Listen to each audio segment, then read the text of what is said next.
abakurikira communauté Pierre Vivante. Nous vous saluons, vous qui suivez la communauté Pierre Vivante. Uyu munsi twageze mu mujyi wa Bruges. Aujourd'hui, nous sommes arrivés dans la ville de Bruges. Dukomeje gusenga kugira ngo umwuka w'Imana abashe guhuza ababirigi. Nous continuons à prier pour que l'Esprit de Dieu puisse réconcilier les Belges. Uyu munsi turahagarara mu ijambo ry'Imana riboneka muri Ezira. Aujourd'hui, nous allons lire dans le livre de Esdras.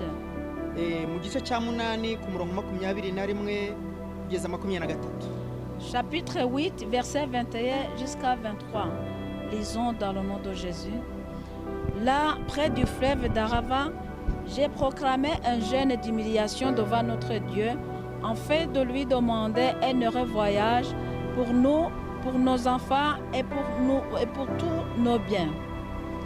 J'aurais eu honte de demander au roi une escorte et des cavaliers pour nous protéger contre l'ennemi pendant la route, car nous lui avons affirmé la main de notre Dieu et pour leur bien sur tout ce qui le recherche, mais sa force et sa colère sont sur tout ce qui l'abandonne.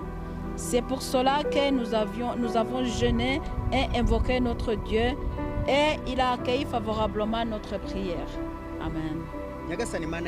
Seigneur notre Dieu, nous prions encore pour la Belgique.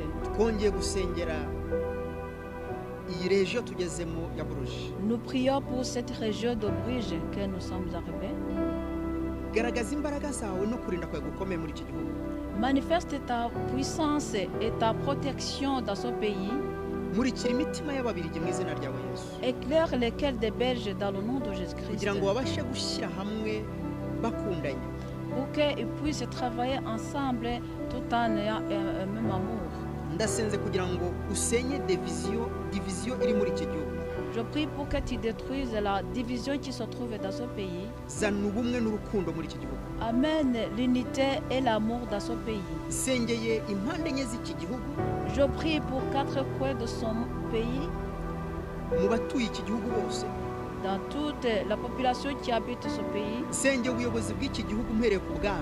Je prie pour le pouvoir de ce pays à partir du royaume. Pour qu'il y ait la réconciliation et de s'aimer entre eux. Je prie dans le nom de Jésus. Je prie pour les gens qui sont faibles dans ce pays. Je prie pour les gens qui sont tristes dans ce pays. Je prie pour les pauvres de ce pays. Je prie pour les riches aussi qui sont dans ce pays. Pour qu'ils puissent collaborer ensemble dans le nom de Jésus-Christ. Je prie pour 4 gouvernements qui se trouvent dans ce pays. Je prie pour que tu mets l'unité et la solidarité dans le gouvernement fédéral. Je prie pour le gouvernement flamand. Je prie pour le gouvernement wallon. Je prie pour les germanophones. Je prie pour le gouvernement bruxellois qui n'a pas encore existé à ce présent. Pour que ta puissance puisse amener l'unité de les réconcilier. Je prie pour qu'il y ait le réveil dans ce pays. Je prie pour les grands et les petits pour qu'ils trouvent ton royaume. Je prie pour la population de ce pays.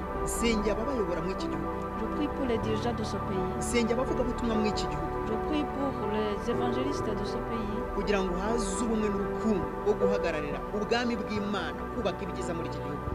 qu'il y ait l'amour et l'unité pour construire les bonnes choses dans ce pays.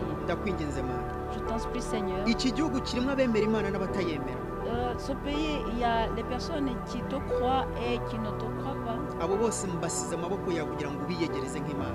Toutes ces personnes, je les mets entre tes mains pour que tu les rassembles près de toi, Seigneur. Je prie pour l'Union européenne en général. Que tu manifestes ta puissance et ta volonté entre eux. Je prie pour les grands et les petits dans l'Union européenne. Pour que tu amènes ta bonté et ta gloire entre eux. mu izina ryawe Yesu, Dans le nom de Jésus-Christ. amen. Amen.